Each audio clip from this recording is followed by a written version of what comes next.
stock of longtime Cramer fave Cyberark software surged higher yesterday, falling nearly 12% on a phenomenal quarter. This is an Israeli cybersecurity company focused on protecting what are known as privileged or administrator accounts, a favorite target for hackers because they're basically the keys to the entire digital kingdom. I've been a fan of cybersecurity for ages because as we live more and more of our lives online, data breaches become a much greater risk. And these threats are constant. Just today, we learned that the PGA Tour was hit with a ransomware attack, where hackers lock you out of your own data and make you pay to get back in. That was truly one of the biggest events of the year. However, the cybersecurity stocks can be tough to them. These are high-growth momentum names, which means that they tend to be pretty volatile. So while Cyberark's given us a 337% gain since its IPO less than 4 years ago, it hasn't moved up in a straight line. In fact, last year the stock was down 9% as many weak-handed investors folded, moved on to what they thought were greener pastures. That would have been a big mistake, as the stock has surged nearly 70% year-to-date. That's why you can't give up on secular growers. The latest leg of the rally comes on the heels of a great quarter. On Tuesday night, Cyberark reported an epic 12-cent earnings beat off a 24-cent basis, higher than expected sales, an amazing 56% increase in deferred revenue, ballooning margins. Even better, management gave us very strong guidance for both the next quarter and the full year. So can the stock keep climbing?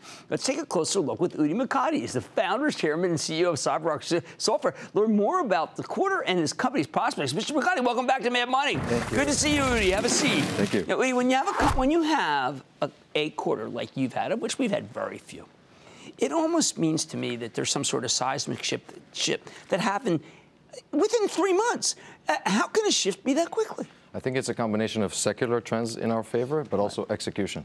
We had a perfect game. All three regions, Europe, Americas, Asia Pacific, all overperformed. Europe, by the best, was that? Now I know you said GDPR is a temporary, somewhat of a tailwind, but GDPR somehow that really fitted into what you're up to. You can't protect privacy information if there's a highway to the data, but we see it as a nice tailwind. The secular trends are stronger than that. Privilege is really elevating to top priority with chief security officers. They're getting it. Okay, now I had a little bit of fear when I read your quarter. It wasn't for worrying about your company, but the amount of contracts you got, 31 new federal agencies over a host of different departments. Did we catch on here? I think we're very pleased, actually, with the federal government approach to cybersecurity, really moving from compliance-driven to risk-based. And Cyberark is the one to choose when you're really trying to create a pillar of security inside. So that explains the adoption. Of course, we've been going after it for many years, getting common criteria certifications and other certifications that the federal government needs before adopting security solutions. Now, but Udi, it made me feel like that the kinds of people who are trying to steal the keys of the kingdom could be state-sponsored terrorists. Absolutely. Nation-states are using these attack vectors because including it's the fastest way. You're agnostic about which bag of attribution, but there are definitely reports from Verizon, from Indian, that talk about nation-states like China, North Korea, Iran, as being very active and prolific in cybersecurity attacks. Can you help us with this election interference, like we have midterm elections? Anything you can do about it? We can help really the core of the systems. I think Cyberark differentiates between a minor infection and somebody really getting to the full data and I would say banks of data within the inside. But there's growing awareness. I think it does help that now cybersecurity has become a topic that no one is escaping from. What I thought was interesting was that your competitors, I think your CFO said, a lot of them are private equity firms, and they're really just competing on price. Is it really? I don't think you can compete on price when it comes to this important concept. Exactly. In an age where it was compliance-driven, maybe you can go by price. When you're trying to secure yourself and protect the business or the organization, you have to choose the best. Okay. And this is what we go for. We of course want to be price the best that we can, but we also are premium on the innovation and the security that we deliver. Any one of these clients, if the bad guys get in, it can be horrendous. How are you able to be sure that your people don't defect? Oh, we invest a lot in that, in the screening of how we hire people. Also, the system is built on the fact that we actually look and monitor privilege access. Are there anomalies in how that's built? And so that we secure the system themselves. We also secure our customers from their own people to help monitor how their users are accessing the system. And we invest a lot in that. We believe security is a 360-degree look. Your own staff, your customers, and your partners. Now, this isn't just checking out passwords, is it?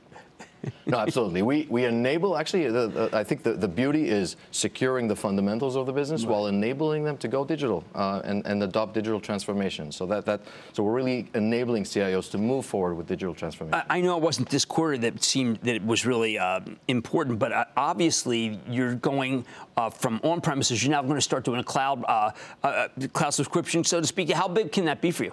We want to be very diverse for our customers, wherever they are geographically, wherever they are in a vertical, and we've had a great vertical diversity, and now wherever they are on the cloud adoption journey. Are they fully on-premise still, which many enterprises are? Are they hybrid, which most of the enterprises are? They're dabbling with cloud, or do they want to consume this as a service completely and have their keys in the cloud? I believe that's still early, but Cyberark wants to be future-proof and be there when the customers are ready to put those keys in the cloud. One last question. Can you just describe the average bad guy now? It moves from a nation state where you have units sitting in an air-conditioned room and developing code to cyber criminals, again, working on code, testing it against the known solutions And you're smarter than there? We invest in, first of all, we hire the good guys to be the positive hackers. We have a whole team, like we call them the Cyberark Labs, and that's what they go after. They try to learn what are the attackers doing. And it's easier for the attacker. You don't have to be an expert anymore to run ransomware. You can just buy it. Hey, we got one more. How safe and secure is crypto mining? Crypto mining is science fiction altogether, because in ransomware, the attacker needs you to respond to the attack. With crypto mining, the attacker goes in, they're using your IT infrastructure to mine for cryptocurrency. It's like borrowing your house like a whole, to create money. Borrow a bank to mine for crypto? This is what happens? Absolutely. They can use any enterprise. They can go into governments, and they're not trying to steal. They're using your electricity, they're using your computing to mine for cryptocurrency. It's almost science fiction. It's happening now. It's on the rise, and they're using Monero, a lot of it, for it. That sounds like a nightmare. It is. All right. Well, thank you so much to Udi Mokady. He's the founder, chairman, CEO of Cyberark. This one has a lot more room to run. You just heard. There's just too many bad guys. Only a couple good guys. Mad Money's back after the break. Booyah! Jim Cramer here from Mad Money. Thanks for watching CNBC on YouTube. Click here to subscribe and get the jump on my exclusives with CEOs, plus market news, investing advice, and a whole lot more.